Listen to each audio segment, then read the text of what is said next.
Hello बच्चों, कैसे हैं आप सब। मैं Santosh Verma, the star classes channel में आपका स्वागत है। बच्चों, आज हम लोग जानेंगे रेडॉक्स अभिक्रिया क्या होती है, किसी भी रेडॉक्स अभिक्रिया में कैसे पहचानेंगे किसका ऑक्सीकरण हो रहा है, किसका अपचयन हो रहा है, कौन सा पदार्थ ऑक्सीकारक की तरह कार्य कर रहा है, कौन सा पदार्थ अपचायक की तरह कार्य कर रहा है। तो आइए देखें कि सबसे पहले रेडॉक्स अभिक्रिया होती क्या है। जैसा आपको पता है कि रेडॉक्स अभिक्रिया वह अभिक्रिया है जिसमें एक पदार्थ का ऑक्सीकरण हो और दूसरे पदार्थ का क्या हो, अपचयन हो। मतलब ऑक्सीडेशन हो और रिडक्शन हो। किसी भी रिएक्शन में, किसी भी अभिक्रिया में अगर एक पदार्थ का ऑक्सीडेशन हो रहा है और दूसरे पदार्थ का अगर अपचयन हो रहा है तो ऐसी अभिक्रिया को हम लोग क्या कहेंगे, रेडॉक्स अभिक्रिया। जैसे एग्जांपल अगर देखें, हमने लिया, पहला एग्जांपल लेते हैं MnO2 plus 4HCl equal to MnCl2 plus Cl2 plus 2H2। अब जैसे ये अभिक्रिया आपको दे दिया, आपसे पूछा इस अभिक्रिया में बताओ किसका ऑक्सीकरण हो रहा है, किसका अपचयन हो रहा है, कौन सा पदार्थ ऑक्सीकारक की तरह कार्य कर रहा है और कौन सा पदार्थ अपचायक की तरह कार्य कर रहा है। तो सबसे पहले हम प्रत्येक तत्व की आप ऑक्सीकरण संख्या लिख लीजिए। देखो MnO2 में Mn की ऑक्सीकरण संख्या निकालिए। ऑक्सीकरण संख्या आपको निकालना आता है, O की -2 होती है, 2 है तो 2 2 4, -4 उधर जाएगा तो +4। तो MnO2 में Mn की ऑक्सीकरण संख्या +4 और MnCl2 में देखो बेटा Cl की ऑक्सीकरण संख्या -1 होती है, 2 Cl है तो -2 उधर जाएगा तो +2। अब देखो भाई, जब परिवर्तन हमको मिल गया तो O की निकालने की जरूरत नहीं है, ना तो Cl की निकालने की जरूरत है, ना तो O की निकालने की जरूरत है। O की वजह से आपने क्या मान के निकाला था, -2, और Cl की कितनी है, -1। HCl में बताओ H की ऑक्सीकरण संख्या +1 होती है, Cl की कितनी होती है, -1। Cl2 में Cl की क्या होती है, 0। H2O में H की +1, O की -2। अब इधर देखो भाई, यहां पर MnO2 में Mn की ऑक्सीकरण संख्या कितनी है बेटा, +4, और MnCl2 में Mn की ऑक्सीकरण संख्या कितनी है, +2। मतलब +4 से ऑक्सीकरण संख्या घट के कितनी हो रही है, +2 हो रही है। मतलब यह हुआ MnO2 का MnCl2 में अपचयन हो रहा है। मतलब अगर ऑक्सीकरण संख्या जो है, अगर ऑक्सीकरण संख्या घट रही है, ऑक्सीकरण संख्या क्या हो रही है, घट रही है, तो क्या होगा,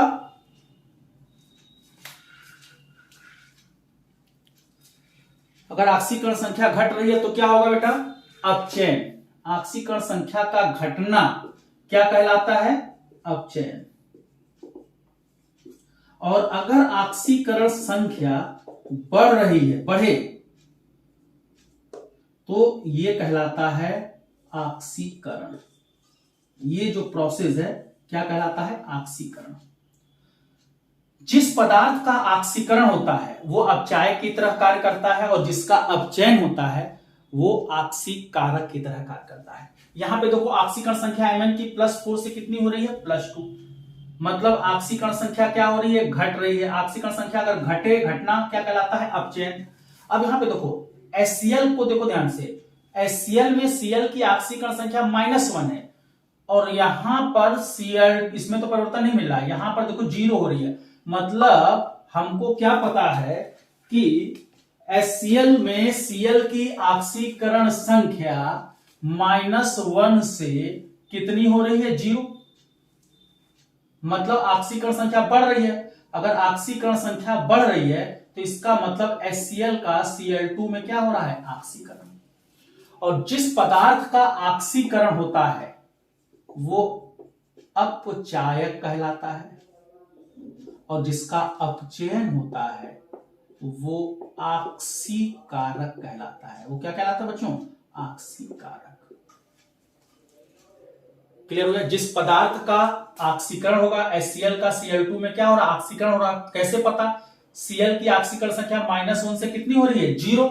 ऑक्सीकरण संख्या -1 से 0 हो रही है, इसका मतलब ऑक्सीकरण संख्या बढ़ रही है। और ऑक्सीकरण संख्या का बढ़ना क्या कहलाता है? ऑक्सीकरण। और जिसका ऑक्सीकरण होता है वो काहे की तरह कार्य करता है? अपचायक की तरह।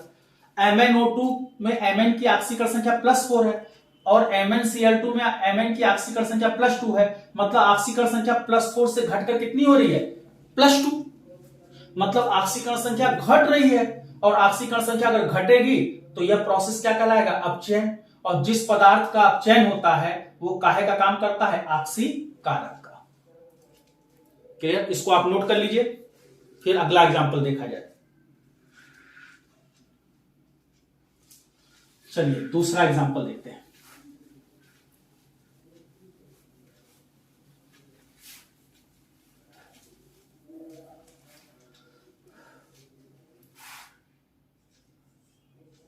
(2KI + Cl2 2KCl + I2)। सबकी ऑक्सीकरण संख्या लिखिए। इस समीकरण में जितने तत्व हैं सबकी ऑक्सीकरण संख्या लिखिए। के अल्कली मेटल है, क्षार धातु है, क्षार धातुओं की ऑक्सीकरण संख्या +1 होती है। हाइड्रोजन की कितनी होती है? -1। Cl2 में Cl की ऑक्सीकरण संख्या 0 +1 -1। I2 में I की कितनी होगी? 0। अब देखो ये परिवर्तन कहां कहां दिख रहा है आपको? यहां पर देखो भाई, I की के में तो परिवर्तन है नहीं, I की ऑक्सीकरण संख्या -1 है, यहां पर I की ऑक्सीकरण संख्या 0 है। मतलब -1 से 0 हो रहा है। मतलब KI का I2 में क्या हो रहा है? ऑक्सीकरण हो रहा है, क्योंकि ऑक्सीकरण संख्या बढ़ रही है। -1 से 0 हो रही है। और ऑक्सीकरण संख्या का बढ़ना क्या कहलाता है? ऑक्सीकरण। क्लियर? और जिस पदार्थ का ऑक्सीकरण होता है वो काहे का काम करता है? बोलो भाई, अपचायक का। तो यहां पर KI किस तरह से कार्य करेगा? अपचायक की भांति कार्य करेगा। Cl2 में Cl की यहां पे ऑक्सीकरण संख्या 0 है, यहां देखो -1 है। मतलब ऑक्सीकरण संख्या 0 से कितनी हो रही है? -1, घट रही है। और ऑक्सीकरण संख्या अगर घटेगी तो इस प्रक्रिया को क्या नाम देंगे? अपचयन। अब जिस पदार्थ का अपचयन हो रहा है, मतलब Cl2 जो है, Cl की ऑक्सीकरण संख्या कितनी है? Cl2 में 0, वहां पे कितनी हो रही? -1। मतलब 0 से -1 हो रही, मतलब Cl2 का KCl में क्या हो रहा है? अपचयन हो रहा है। और जिस पदार्थ का अपचयन होता है वो ऑक्सीकारक कहलाता है। ऑक्सीकारक कहलाता है। तो यहां पर KI अपचायक की भांति कार्य करेगा और Cl2 जो है किसकी भांति काम करेगा? ऑक्सीकारक का। नोट कर लीजिए या स्क्रीनशॉट ले लीजिए, फिर नेक्स्ट एग्जांपल देखा जाए।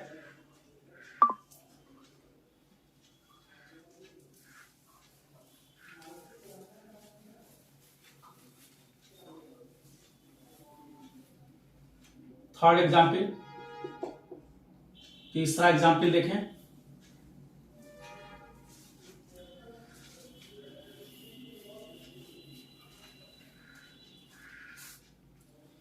हाइड्रोजन परऑक्साइड H2O2 डिसोसिएट होके H2O प्लस क्या बनाता है? O2। बैलेंस कर लो भाई।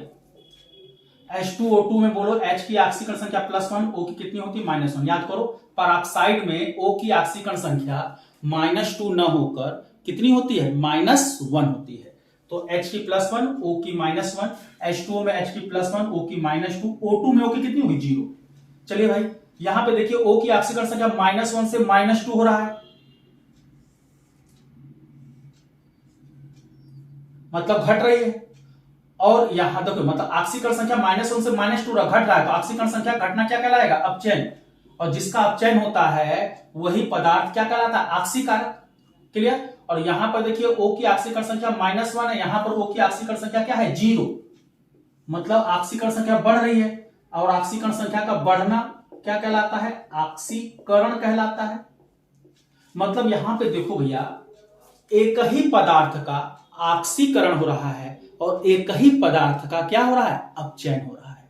मतलब ये H2O2 ऑक्सीकारक का भी काम करेगा और अपचायक का भी काम करेगा।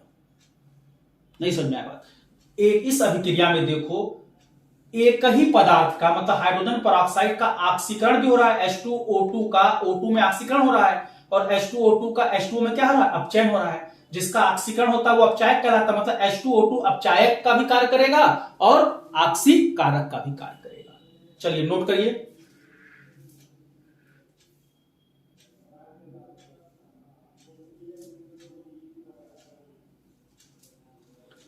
चलिए एक और एग्जांपल देख लेते हैं हम लोग।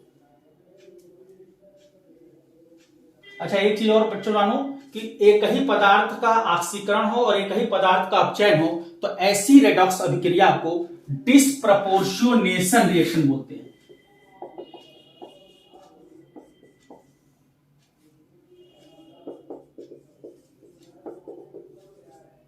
डिस्प्रपोर्शनेशन रिएक्शन मतलब जब एक ही पदार्थ का ऑक्सीकरण हो और एक ही पदार्थ का अपचयन हो तो ऐसी अभिक्रिया को डिस्प्रपोर्शनेशन रिएक्शन कहते हैं। असमान, हिंदी में असमानुपातन अभिक्रियाएं। क्लियर। चलिए एक लास्ट एग्जांपल देखा जाए।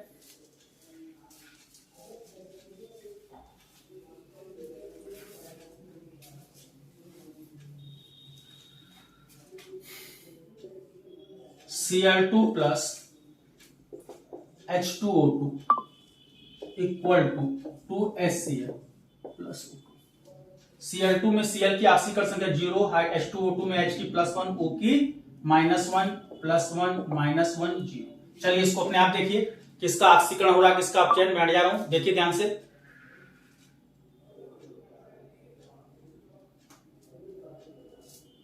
हो गया। चलिए बताइए 0 से कितनी हो रही -1 घट रहा है, मतलब Cl2 का HCl में क्या हो रहा है अपचयन। यहां पे देखिए बेटा -1 से 0 हो रहा है, मतलब H2O2 का O2 में क्या हो रहा है ऑक्सीकरण। और जिसका ऑक्सीकरण होता है वो काहे की भांति काम करता है, बोलो भाई अपचायक की तरह कार्य करता है। उसको हम लोग क्या बोलते हैं अपचायक। और जिसका अपचयन होता है वो काहे की भांति कार्य करता है ऑक्सीकरण, ऑक्सीकारक। इसका बोलो भाई जिसका ऑक्सीकरण होता है वो अपचायक की तरह काम करता है और जिसका अपचयन होता है वो काहे की तरह काम करता है ऑक्सीकारक। तो बच्चों इस तरह से हम लोग अब कोई भी समीकरण दी होगी अगर पता लगाना है किसका ऑक्सीकरण हो रहा है किसका अपचयन तो पहले हर एक तत्व की ऑक्सीकरण संख्या लिख देना, चाहे वो आयनिक समीकरण हो चाहे आणविक समीकरण हो। देख लेना कि कहां किस तत्व की ऑक्सीकरण संख्या कितने से कितनी हो रही है। अगर ऑक्सीकरण संख्या बढ़ रही है तो ऑक्सीकरण कहलाएगी, अगर ऑक्सीकरण संख्या घट रही है तो यह प्रक्रिया अपचयन कहलाएगी।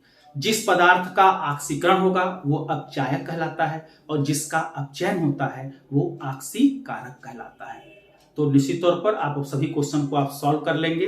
किसी प्रकार की कोई दिक्कत हो तो कमेंट करिएगा। धन्यवाद।